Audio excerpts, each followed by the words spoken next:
Pastor Glaucio, Deus tem me concedido o privilégio de a gente ter uma comunhão muito próxima, principalmente do ano passado para cá, e temos conversado quase sempre. Ele está no nosso grupo familiar lá no Castelo, e para quem, olhando assim, não percebe algum parentesco com algum membro aqui, o reverendo Glaucio é irmão da Ivone, que por sinal é irmão do Humberto, do presbítero Humberto, e por consequência irmão do nosso diácono Joesé. Então ele tem aqui na igreja 3 irmãos, a Ivone, o Humberto e o Joesé. Que Deus abençoe a vida do irmão, querida.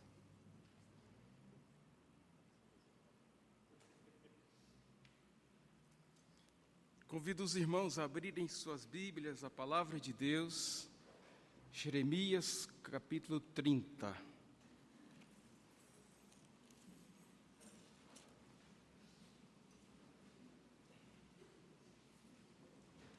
Enquanto os irmãos procurem, deixa eu fazer uma propaganda aqui. Quero incentivar os irmãos a lerem este livro. Está saindo uma série por Steve Laws, da editora Fiel, e o último que saiu agora é de George Whitefield. São uma bênção, irmãos. Quem puder, ler esse livro. Já são 5, João Calvino, Spurgeon, Jonathan Edwards, são livros excelentes. Jeremias 30, 18 e 19.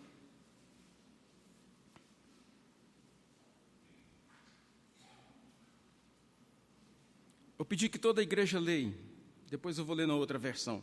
Jeremias 30, 18 e 19. Podem ler, por gentileza.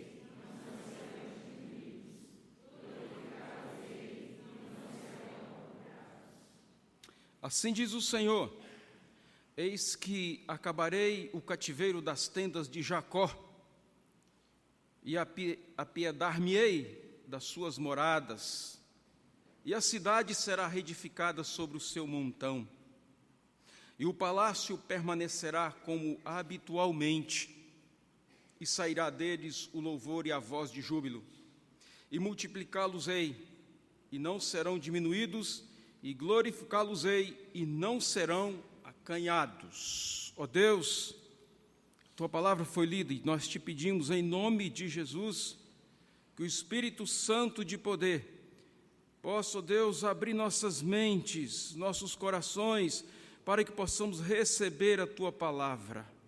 Fala, Senhor, aos nossos corações, nós te pedimos em nome de Jesus. Amém.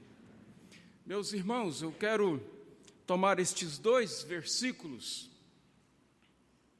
porque desejo chamar a preciosa atenção de vocês para alguns importantes e essenciais pontos do Evangelho de nosso Senhor e Salvador Jesus Cristo. Quero usar este texto de Jeremias, quero usar o Antigo Testamento para os olhos espirituais.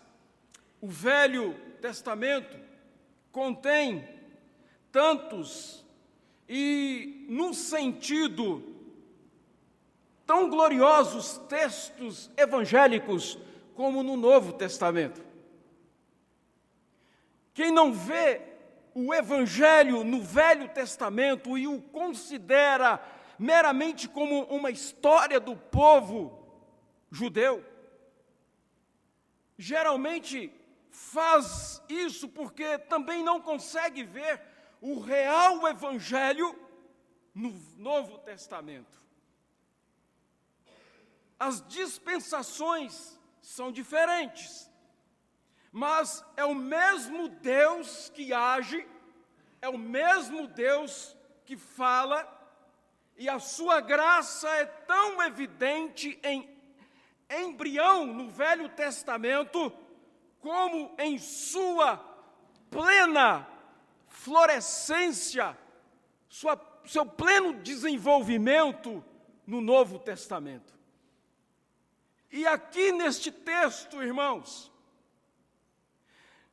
esse texto de Jeremias, cujo o nome veio a ser um sinônimo de pessimismo e melancolia para os ignorantes e os descabeçados, vemos um grande exemplo de ilustração do Evangelho do Senhor Jesus Cristo, aqui nestes 2 versículos.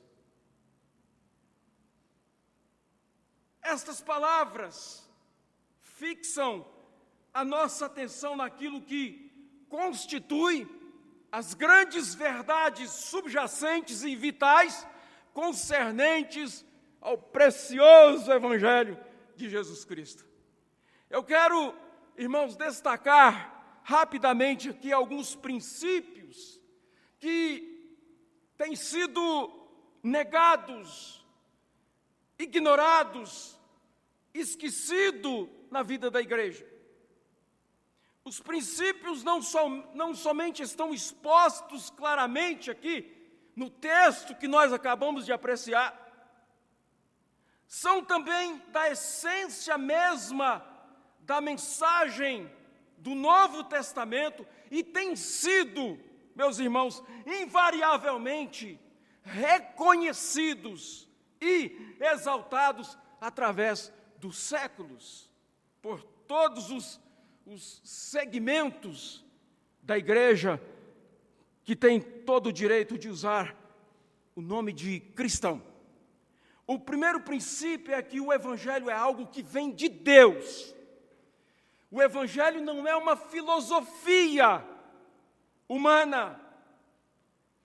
Assim diz o Senhor, fala Jeremias. Assim diz o Senhor. Meus irmãos, se falharmos em não compreender que o Evangelho, com tudo que ele professa, é primariamente uma atividade da parte de Deus e não da parte do homem, falhamos inteiramente em não entender o Evangelho do Senhor Jesus Cristo.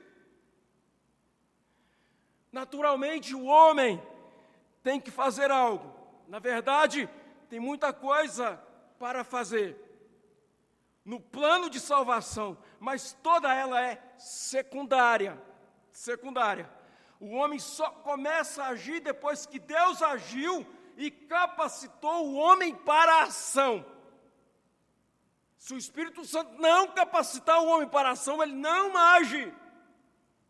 A Bíblia é um relato da atividade de Deus, é um relato da ação de Deus, no que se refere à nossa salvação, a salvação do homem. A Bíblia, meus irmãos, não é um manual de instrução designado a dizer-nos como podemos salvar a nós mesmos. É uma revelação e uma proclamação do que Deus faz, do que Deus fez e fará, a fim de efetivar essa salvação. A salvação é, pois, algo que já está inteiro e completo nas mãos do Deus Todo-Poderoso. É algo que Ele tem para dar e que está pronto e disposto a dar ao homem pecador. Deus realizou a obra, assumiu a ação, e eu e vocês, se somos cristãos, reconhecemos, confessamos alegremente e com ação de graças que somos o que somos e temos o que temos, inteira e exclusivamente pela graça e misericórdia de Deus. Porque nós não merecemos, somos pecadores miseráveis e carecemos da graça de Deus. E isto vem, primeiro, antes de você começar com as suas boas obras, antes de começar a professar os planos e programas e a executá-los segundo os seus altos ideais, você deve de parar. Você tem escutado o que Deus diz? Você tem parado, tem escutado o que Deus está falando ao seu coração na palavra dEle? Você entende isto? Assim diz o Senhor. Você entende isso? Você sabe o que isso quer dizer? Quando o profeta Jeremias diz, assim diz o Senhor, você estaria fazendo os seus planos de acordo com o que ele anuncia ou os elabora meramente sobre as suas ideias, sobre as suas imaginações pessoais? Como que você tem elaborado os planos de Deus na sua vida? São as ideias de Deus? O que começa com o homem e com as suas tentativas de encontrar Deus, em vez de começar com o plano de Deus de encontrar e salvar o homem, não é evangelho. Tudo que começa com o homem não faz parte do evangelho. Deus não está presente. O evangelho começa com Deus e dele vem. Segundo princípio determinante, que o evangelho é essencialmente sobrenatural. Sobrenatural. Tanto quanto a sua natureza, como também quanto o seu modo de ação, de agir. O evangelho, meus irmãos, é um milagre. A cidade será reedificada sobre o seu montão, diz o profeta.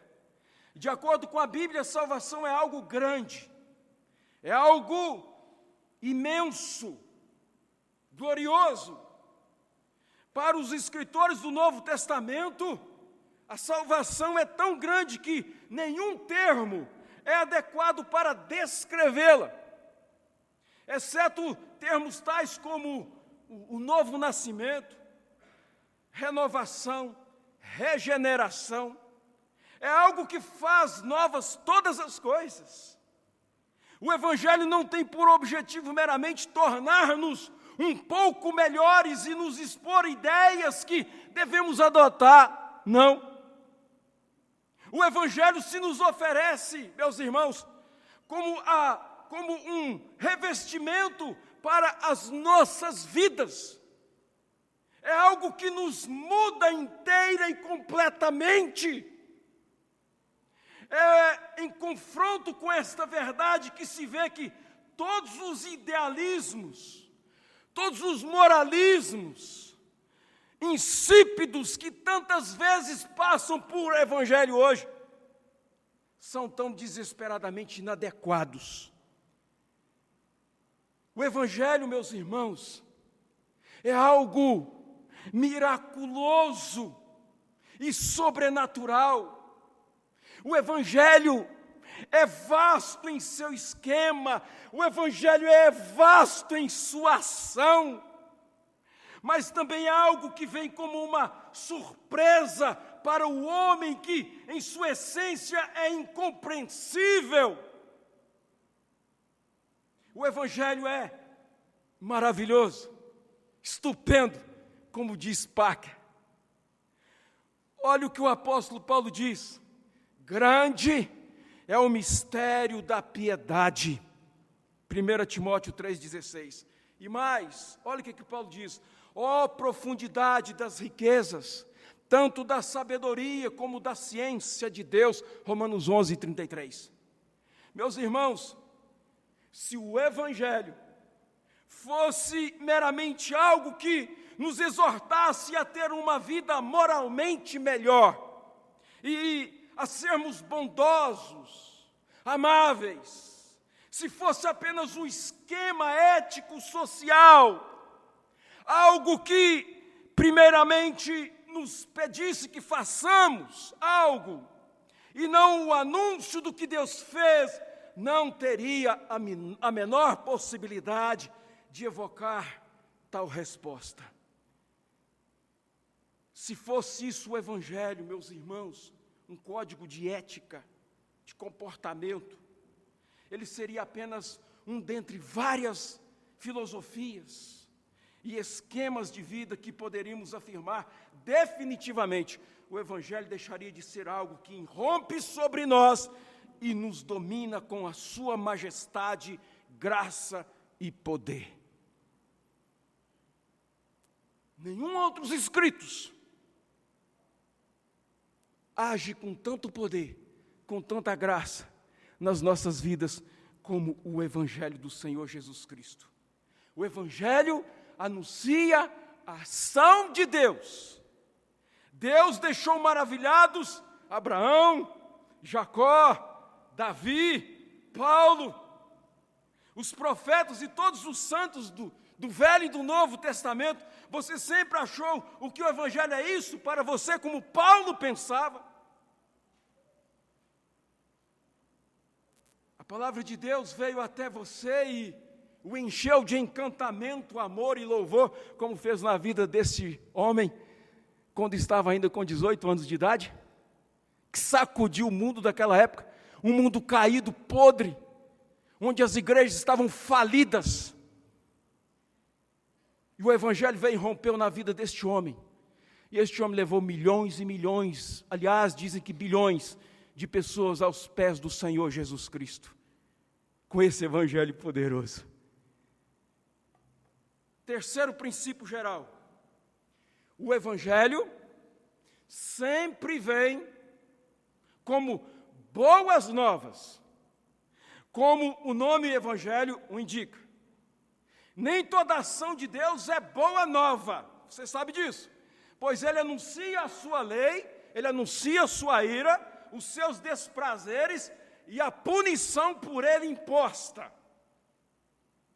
Mas no Evangelho Deus declara algo que não somente tem encantado e causado surpresa aos homens, mas também os tem levado a cantar em louvor e em ação de graças, enchendo-os de gozo indescritível, de paz, de alegria, de segurança de vida eterna. Aqui está, meus irmãos, a diferença. O Evangelho não é dar ou prescrever um código de ética e dar instruções com respeito às condições sociais, etc. Nunca é dar boas novas e não pode ser em si e por si. Na verdade, o próprio chamado por tais deveres leva muita sondagem do coração e muito temor, devido à grandeza, tarefa e ao nosso medo de não conseguirmos realizá-la. Então temos aqui, irmãos, três das qualidades essenciais do Evangelho. Ele anuncia a ação de Deus em favor dos homens, uma ação que vem aos homens como as mais gloriosas boas novas, jamais ouvidas por Ele. O Evangelho veio a você assim, como boas novas, para que venha desse modo a todos, sob a bênção de Deus. Consideremo-lo como se vê neste grande anúncio aqui do evangélico, do profeta Jeremias. Meus irmãos, as circunstâncias dos filhos de Israel, neste ponto, devem ser bem conhecidas aqui de todos vocês, quando Jeremias escreveu esse texto. O país, a capital, Jerusalém, estavam sendo atacados por um inimigo feroz e implacável. Dia a dia eles foram se enfraquecendo cada vez mais. Tinha sido revelado claramente por Deus a Jeremias o subsequente curso dos eventos que literal e factualmente aconteceram. A cidade seria capturada e completamente arruinada, destruída pelo inimigo. E os filhos de Israel seriam levados cativos para a Babilônia. No salmo que nós lemos aqui, vocês viram a alegria quando foi que eles voltaram. E este é um fato estupendo. Depois de 70 anos, o cativeiro teria fim. Os cativos retornariam e a sua cidade seria reedificada, diz Jeremias, sobre o seu montão. O seu montão. Então essa aqui é a boa notícia, irmãos. São as boas novas. A cidade será reedificada sobre o seu montão, a ruína, a desgraça. Aqui são anunciadas maravilhosas novas da ação de Deus na vida do seu povo. Aquilo que foi destruído, aquilo que o inimigo acabou, seria reconstruído por Deus. Vamos considerar, irmãos, e vamos aplicar isso aqui às nossas vidas para a gente entender esses 2 versículos de Jeremias.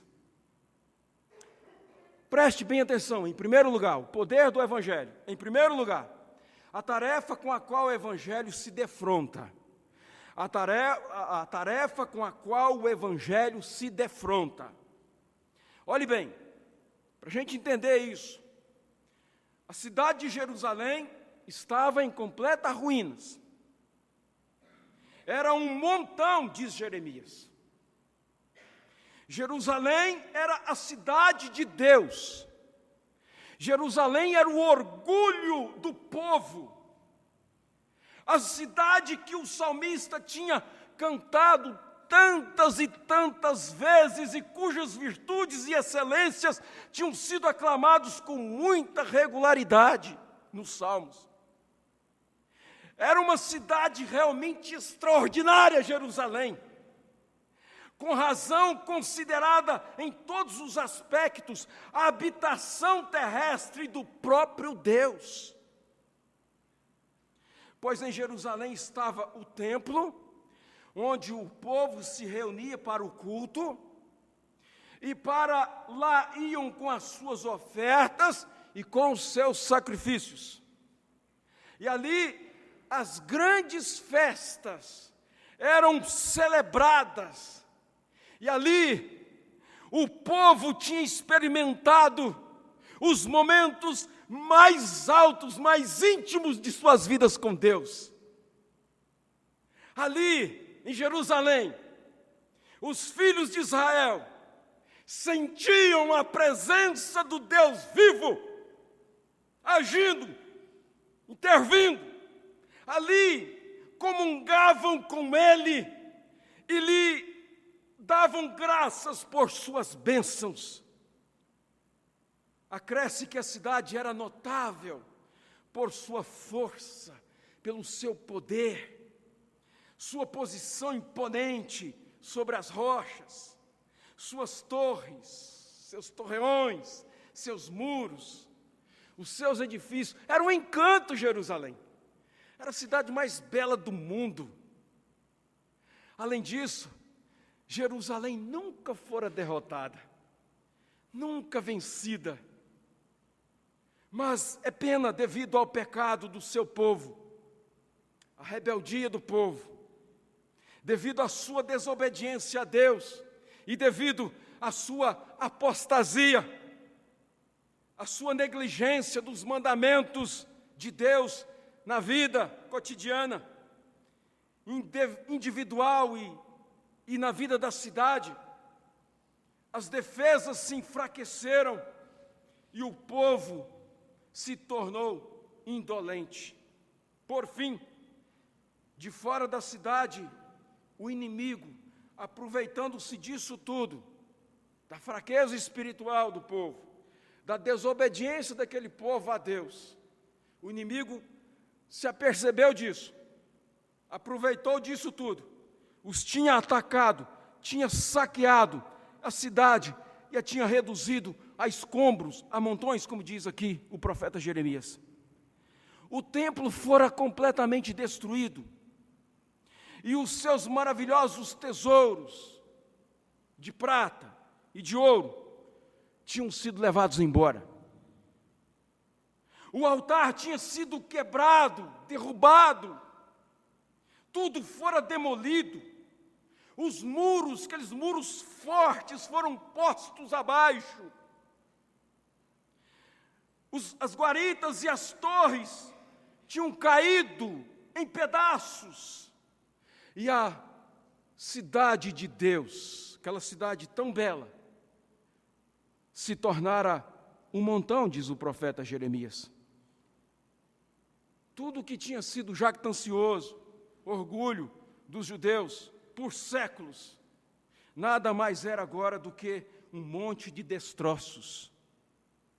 A glória se fora, a grandeza desaparecera, a cidade mais maravilhosa da terra era um disforme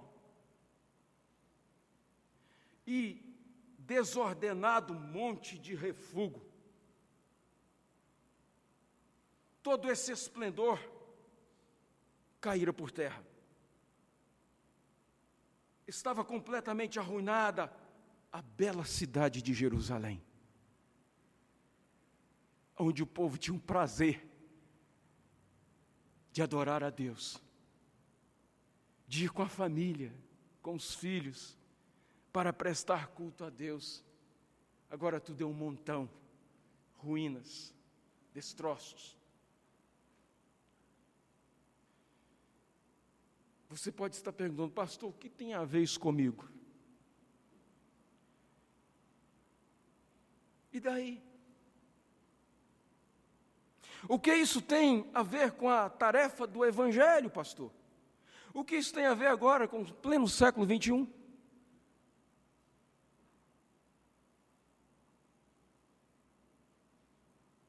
Irmãos, a gloriosa Jerusalém, que fora destruída, é um retrato perfeito da alma do homem. Em consequência do pecado. Na tipologia bíblica, Jerusalém, frequentemente, simboliza o quê? A alma do homem. Jerusalém tipifica a alma do homem. John Bunyan, outros mais, os grandes homens que Deus usou no passado, compreenderam isso, entenderam isso. Martin Lloyd Jones entendeu, compreendeu muito bem isso. Na tipologia bíblica, Jerusalém é a alma do homem.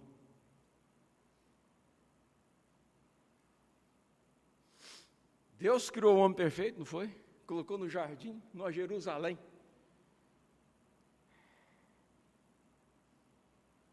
Deus fez o homem perfeito. Botou no jardim. Qualquer outro conceito necessariamente desonra a Deus e subverte completamente que o tema central do Evangelho, que descreve a queda do homem, seu merecido castigo e Deus providenciando o meio de escape. Então o homem foi feito Senhor da criação, o homem foi feito de uma forma maravilhosa, como diz o salmista. Deus me fez de uma forma maravilhosa. E assim como Jerusalém foi edificada sobre uma rocha, assim também o homem deveria sobressair em grandeza e em majestade, acima de tudo quanto há no mundo. Esse foi o propósito de Deus. Além disso, Deus o tinha dotado de poderes e faculdades que o fariam único e extraordinário na face da terra. Embora possuindo muitos dos instintos e poderes dos animais, o homem, a mulher, deveria refletir deles por ter o alto poder da razão e, por conseguinte, o poder de exercer disciplina e controle. Somente ao homem e à mulher foi dado o poder de pensar, de considerar até si próprio, objetivamente, e de ponderar e, em certa medida, de entender o sentido geral da vida e de ser, do ser da existência. E depois, acima de tudo, foi dado ao homem o quê? A qualidade única descrita como alma ou espírito. Então o homem é um ser extraordinário, como Jerusalém. Por esse meio, o homem então seria o quê? Seria capaz não somente de pensar, de raciocinar e comunicar-se com os outros homens, seus semelhantes, mas também seria capaz de manter o quê? Comunhão com Deus e andar com Deus como Enoque andou. Esse é o conceito bíblico sobre o homem e sobre a sua alma. E o homem será julgado segundo esse padrão. E assim, como Deus deu à cidade de Jerusalém aos filhos de Israel, assim também deu aos homens o quê? As suas almas. E assim como responsabilizou os filhos de Israel pelo que fizeram com a sua cidade e dela, assim também, irmãos, Ele nos responsabiliza pelo que temos feito com o seu maior dom outorgado a nós, a alma. E o que nós temos feito com a nossa alma? O que fizemos com a nossa alma? Qual é a verdade a seu respeito, ao meu respeito, a nosso respeito? Qual é o estado da sua alma nessa noite? Qual é a sua situação diante de Deus? Se você fechar os olhos agora, você tem certeza absoluta e inequívoca de que estará na presença de Deus. Você está seguro da sua salvação?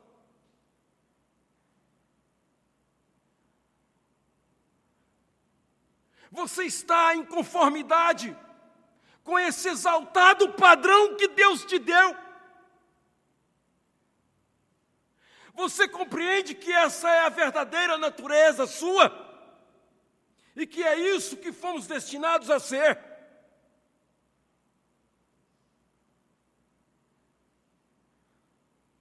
O que é que você pensa de si e da sua vida? Só pensa em termos de Deus e das possibilidades infinitas abertas para a sua alma, ou apenas em termos de mundo, em termos da carne e das coisas próprias dos sentidos? Você sabe que a sua vida é algo grande? Você sabe que a sua vida é algo nobre? É exaltada, mais elevado do que qualquer outra coisa deste mundo. Você tem consciência disso, que a sua vida, a sua alma é a coisa mais gloriosa que Deus te deu. Você tem consciência disso? Como você tem cuidado da sua alma?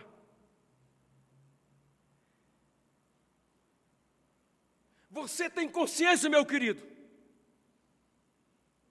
do privilégio que é ser uma alma viva e de ser uma criação única e especial de Deus?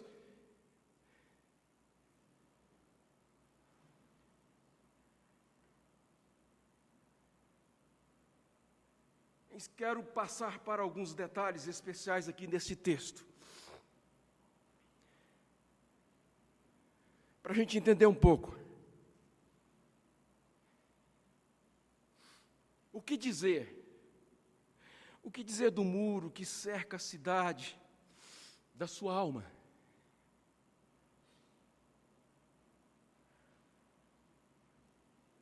O que dizer das guaritas, das defesas que Deus te deu para proteger sua alma?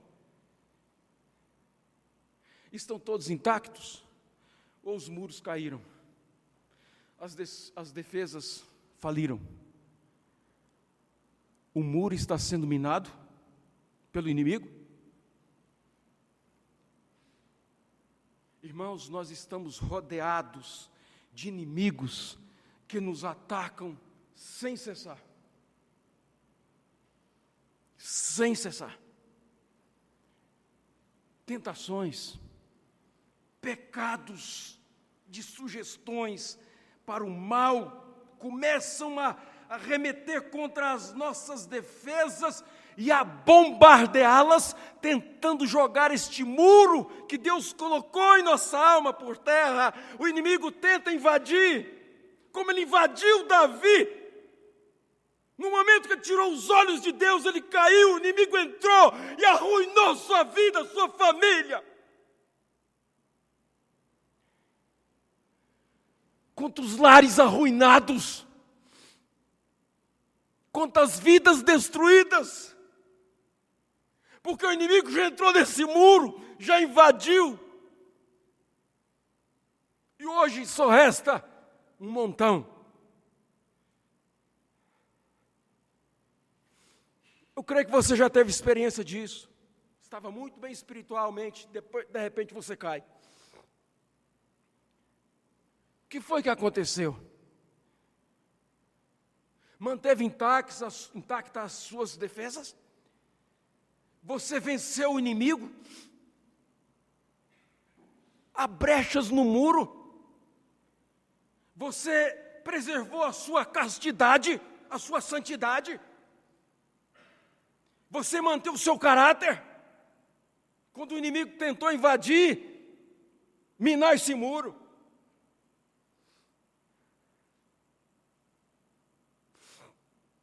Fazendo uma retrospectiva da sua vida, o que você vê hoje, agora?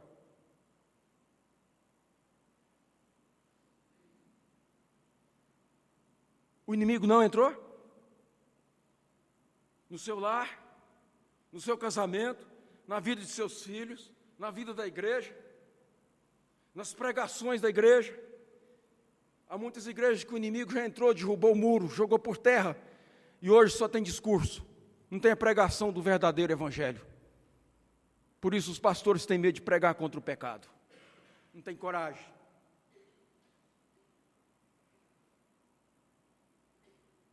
Há brechas no muro? Jovem, há brechas no muro, no seu namoro, no seu casamento?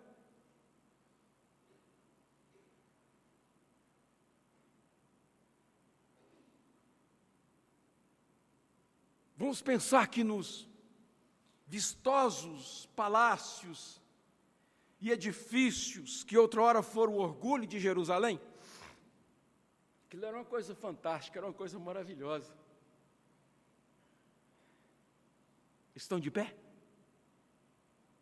As torres que Jesus construiu na sua vida estão de pé? Ou foram minadas? O que aconteceu com o poder que Deus plantou dentro de você? O que você fez com esse poder? O que você tem feito?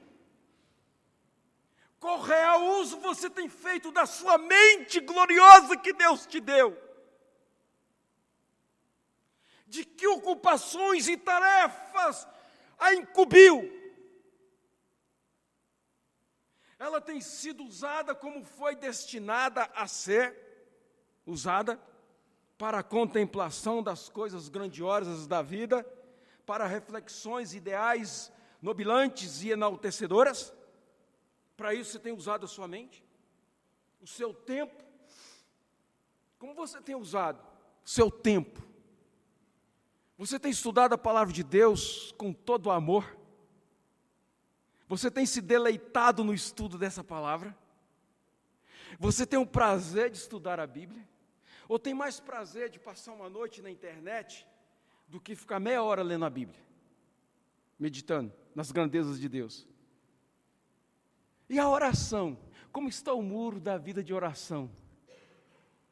Caiu por terra?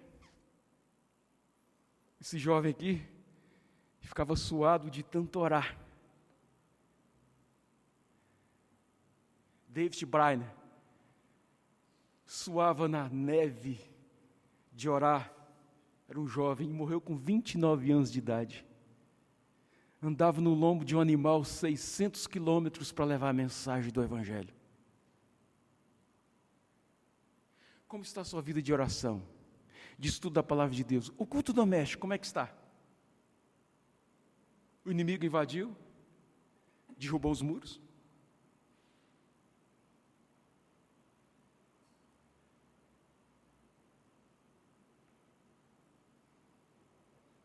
Que direção tem tomado, tem seguido as suas emoções, a sua suscetibilidade, todos os fortes poderes que Deus te deu, aonde tem ido?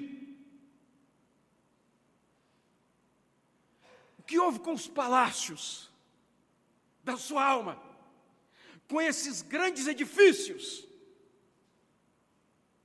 Quem tem a posse deles hoje, na sua vida? Ainda estão realmente de pé? Por que faço todas essas perguntas, meus irmãos? Simplesmente pelo que se vê ao nosso redor na atualidade, a vida da igreja, a situação da igreja, a situação do nosso país. Não vou nem falar nisso que vocês estão cansados de ver na televisão. Infelizmente, todos esses grandes poderes e faculdades que Deus nos deu estão sendo usados somente para a gratificação da carne, infelizmente. Mente, inteligência, sentimento e emoção, todos os grandes dons do homem foram prostituídos e postos a serviço do ego e do corpo. Os mesmos poderes que foram designados a servir para a glória do homem tornaram-se a sua vergonha.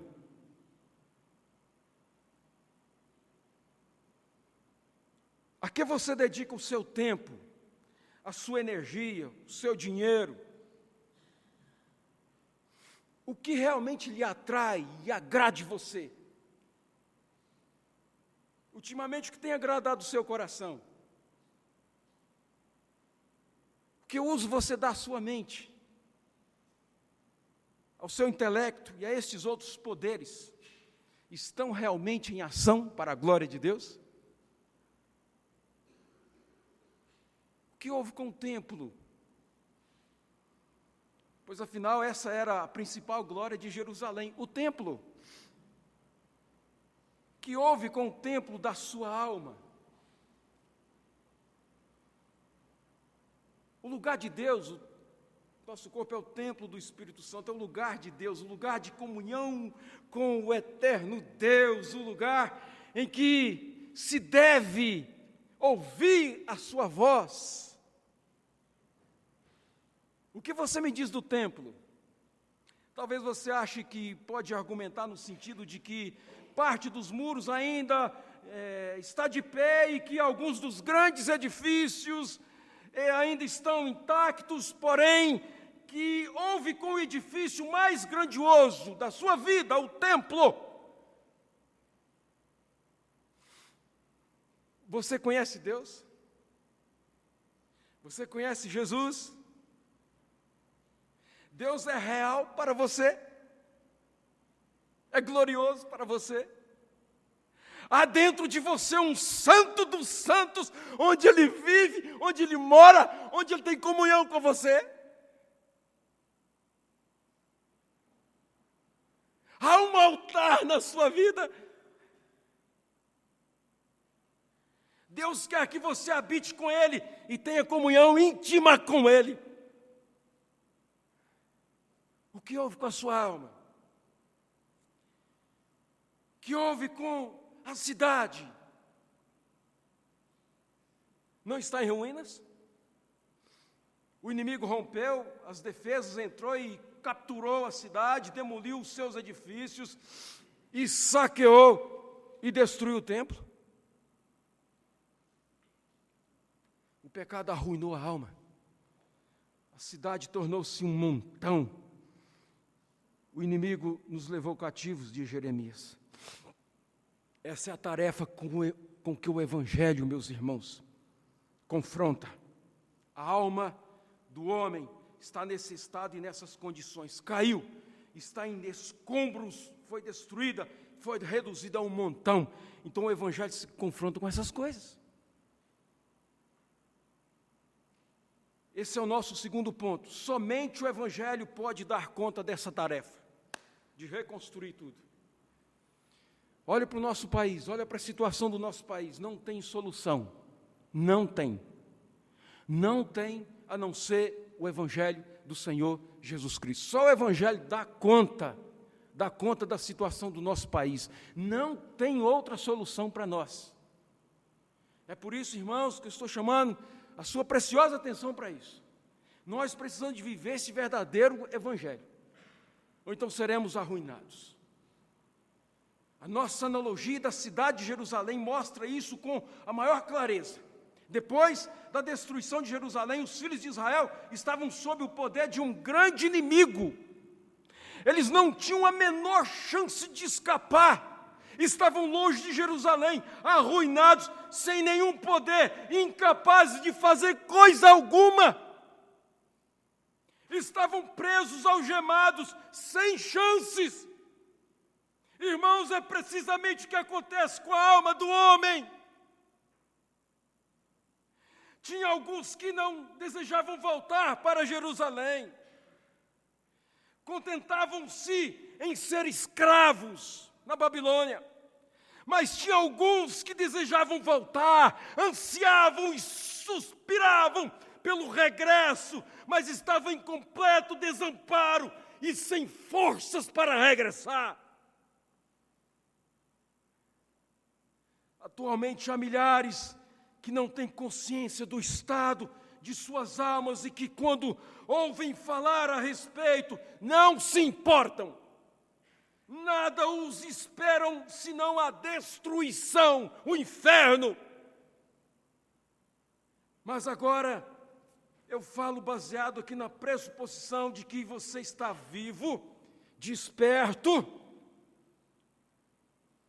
sabe da situação e que você vê que a sua alma está em desesperado aperto e que você está ansioso para ser o que sabe que deveria ser.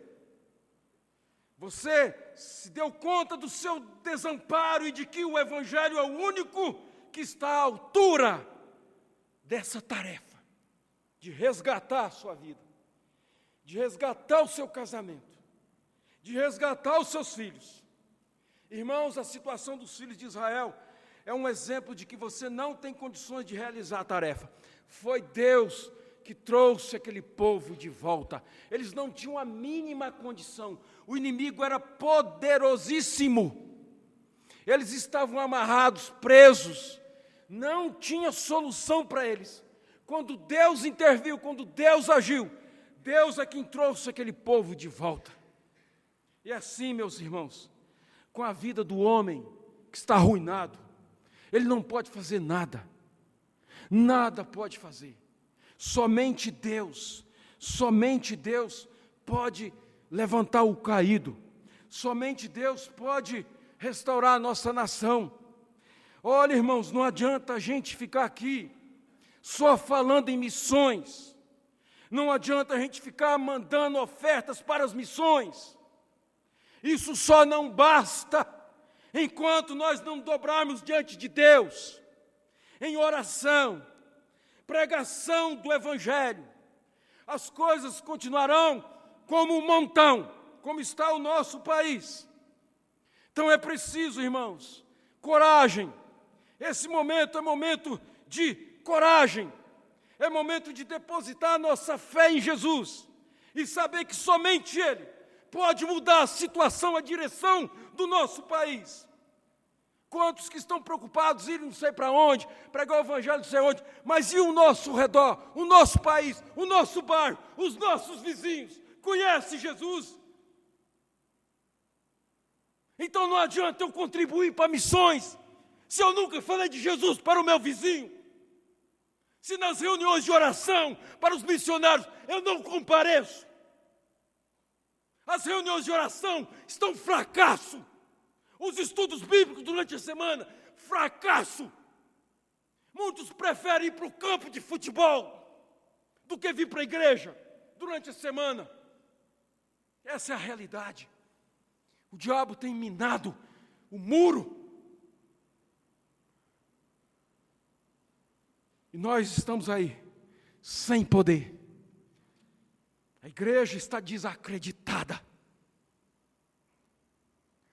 Pastor, hoje é motivo de piada. A cidade é um montão.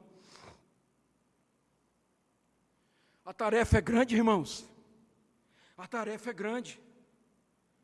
Nem todos os esforços do mundo juntos podem dar ao homem o que realmente ele necessita, somente este evangelho.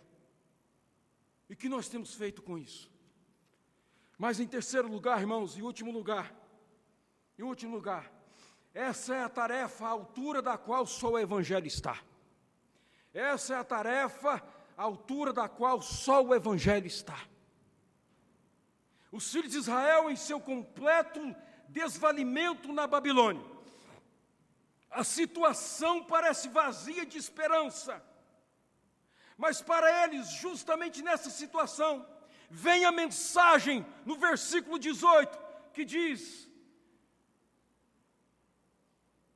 assim diz o Senhor, mudarei a sorte das tendas de Jacó, e terei compaixão das suas moradas, a cidade será reconstruída sobre as suas ruínas, e o palácio no seu devido lugar.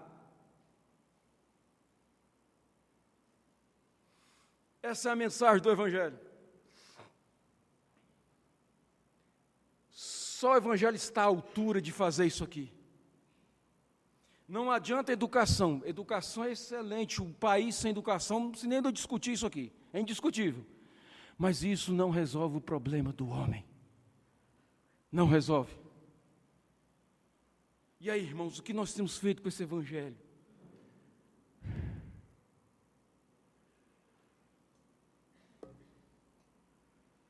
Irmãos, isso aqui no versículo 18 aconteceu, foi cumprido.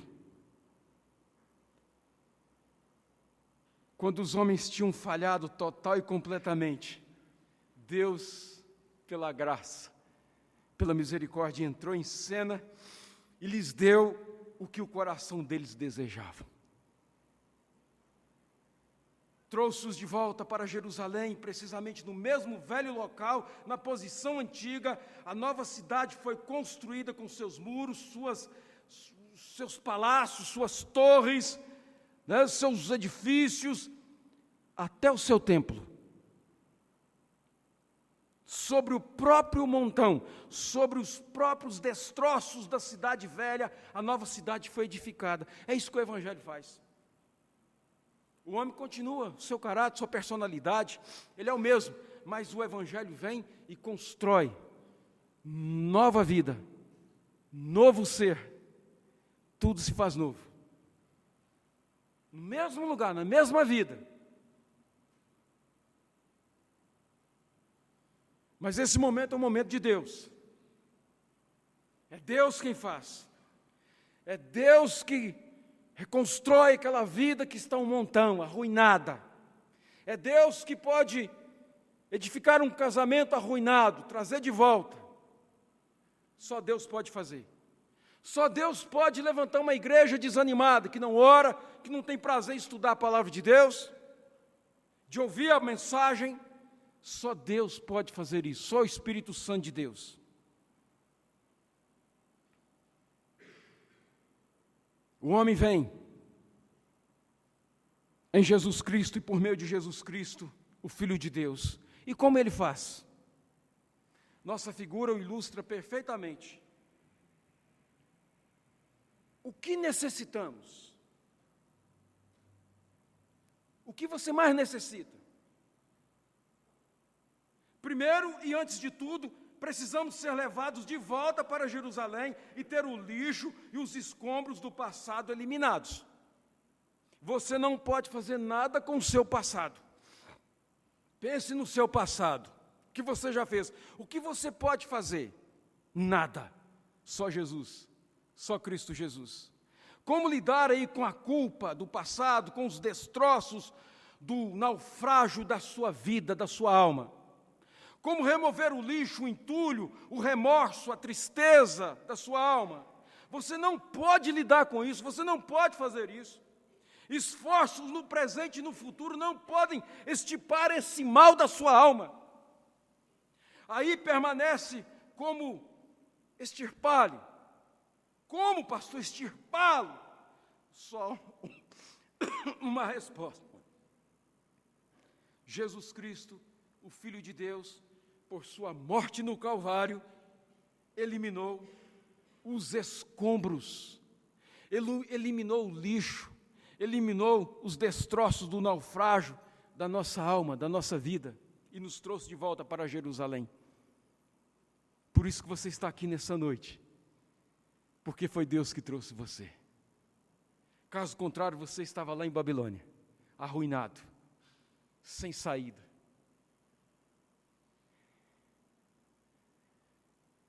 Ele é a propiciação pelos nossos pecados, e não somente pelos nossos, mas também pelos de todo o mundo. 1 João 2:2.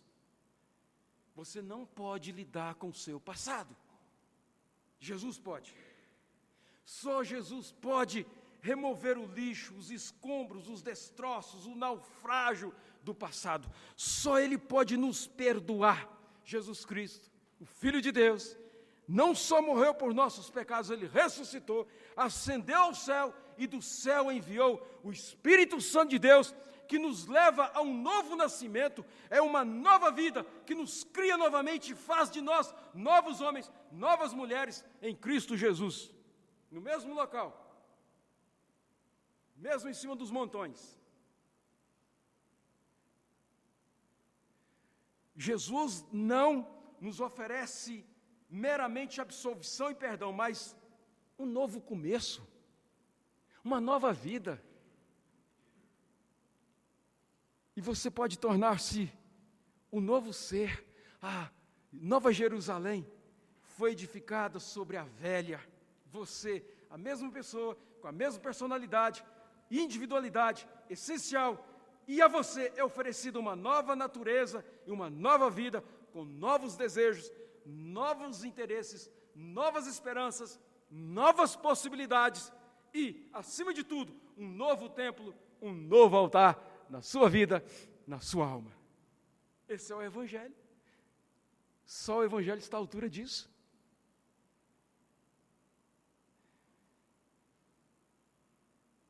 E aí, o que poderia parecer mais impossível do que criaturas como nós temos sido, manchados, maculados pelo pecado, alienados de Deus, poderem esperar ter comunhão com Ele, e isso com alegria. Como? Esse é o milagre da graça, meus irmãos, da misericórdia de Deus. Deus lhe garante que você é seu filho. Ele abençoa você e até mora dentro de você. Você continua tendo o mesmo nome, continua sendo o mesmo indivíduo essencial em sua constituição natural, mas você é um homem e uma mulher completamente novo.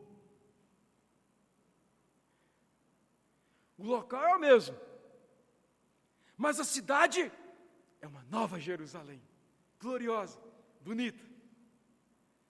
Por isso você diz com o apóstolo Paulo: vivo, não mais eu, mas Cristo vive em mim. Contudo, nem aí o apóstolo Paulo para, ele continua. E quanto ao velho inimigo, você pergunta, ele ainda está lá e vai tentar derrotar-me de novo, e eu estou com medo dele. E aí, pastor? Se eu for derrotado novamente, se o inimigo invadir o muro, jogá-lo por terra, minar esse muro, e aí, o que vai acontecer? O inimigo permanece e permanecerá, mas Deus, em Cristo, se oferece para fazer você mais que vencedor. Antes, você combateu sozinho, e você era muito frágil, o inimigo te venceu, mas agora aquele que o venceu se oferece para habitar em você e para fortalecê-lo. Ele será a sua força, ele será o seu esteio. Se o inimigo tentar invadir, destruir os palácios, destruir o muro, destruir as torres, destruir o templo, Jesus será a sua força. Tudo posso naquele que me fortalece. Jesus te dará energia, te dará vigor ao seu débil braço. Ele renovará as suas forças dia após dia para você vencer o inimigo e derrotá-lo. Ele nunca o deixará, nunca o desamparará. Eis que estou convosco todos os dias, até a consumação do século. A cidade será reedificada sobre o seu montão, diz o profeta. Sim, no mesmo lugar e os mesmos pontos nos quais você foi derrotado anteriormente. Mas agora você triunfará, prevalecerá, porque Deus vai te fortalecer em Cristo Jesus. Meus irmãos, são essas as bênçãos que o Evangelho lhe oferece. Apesar das condições em que você se encontra agora, com Deus tudo é possível. E é isso que Ele se oferece para fazer na sua vida, no seu lar, na vida de seus filhos, na vida da igreja. Todos os que se dão conta das suas condições o aceitarão alegremente. E eu quero solenemente advertir você. Quero encerrar dizendo uma coisa para você.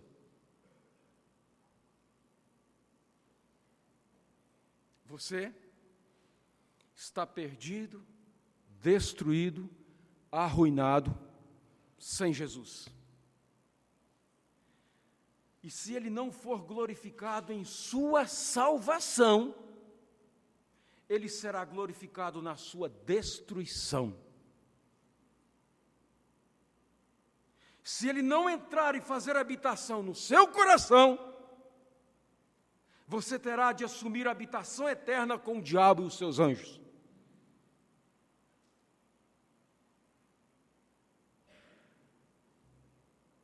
George Whitefield.